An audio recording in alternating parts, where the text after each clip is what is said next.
खुलुमबाय लोगोफोर, आसा खालामो नोंथांमोना गासैबो मोजाङैनो दं। बर' रादाब खोनासंगिरिफोरनिसिम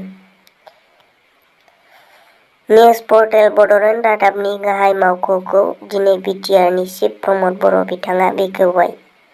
बर'नि राफोद खौरां फोसावग्रा बिजों निउज पर्टेल बड'लेण्ड रादाबनि गाहाय मावख'खौ बिटिआरनि चिफ बिथाङा दिनै क'क्राझारनि बड'फा नोगोराव बेखेवबाय।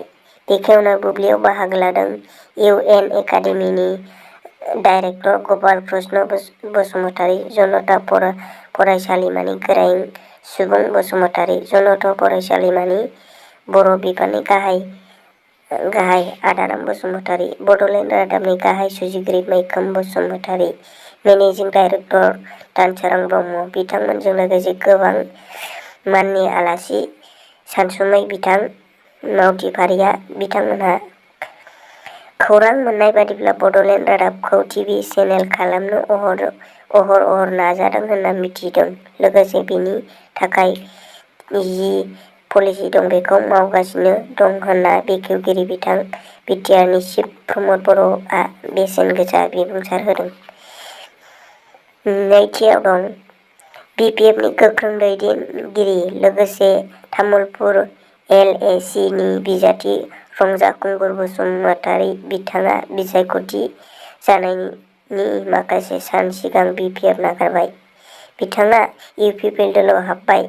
मा जाहोनाव हरखाब बिपिएफ एंगारनानै इउपिपिएलआव हाबखो बेनि जाहोनखौ खौरां लिरजासिमाव मिथिनो मोननाय जायाखै। बेराफारसेथिं बिथांनि बिपिएफ नागारनायाव बिपिएफआ मैखोम जेंना खहानि मोगा-मोगि जादों होनना बेरेखा दोलोआ खोब सावरायदोंब्लाबो बिपिएफनि गाहाय हाग्रामा महिलारिआ जेबो खहा जाया होनना बुंदों। बिथाङा बुंदों बिपिएफआ उदां बिजाथि कसेब राजबंशीखौ हेफाजाब होबाय होनना। थामथियाव दं बिटिआरनि डिपुटि चिफ गबिन्द बसुमतारीआ गावनि बेसेन गोसा भटखौ होबाय। नैथि खोलोबनि आसाम बिधान सभा बिसायख'थिनि भट होनाया दिनै फुंबिलिनि समनिफ्राय जाबाय। बिटिआरनि डिपुटि चिफ एबा उदालगुरि बियाबनि इउपिपिएलनि बिजाथि गबिन्द बसुमतारी बिथाङा फुंबिलिनि समाव गावनि बेसेन गोसा भटखौ होबाय। बड'लेण्ड टाइगारआ राजकुमार पृथ्वीराज नारायण देब मेचखौ गोबां अजद होनानै चेलेन्ज खालामदों।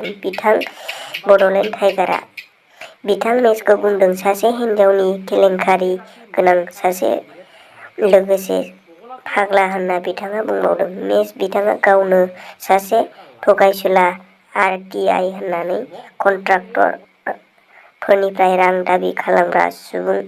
बिथाङा आरोबाव गोबां अजद होबावदों।